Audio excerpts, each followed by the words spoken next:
Now, let's prepare Julie's body subtool for rigging.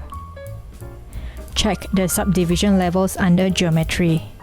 At the highest level, there should be 1.4 million active points. At subdivision level 5, click on Make Polymesh 3D to extract just the body subtool. What I have here is only the highest subdivision of Julie's body subtool, without all the lower subdivisions. So I'm going to regenerate the lower subdivisions, go under Geometry, then Reconstruct Subdivision. Click until you reach about 5,000 active points. When rigging, low subdivision is easier to rig, and it keeps Z-sphere's numbers low.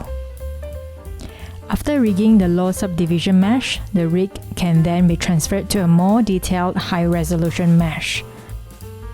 But why can't we rig a high-resolution mesh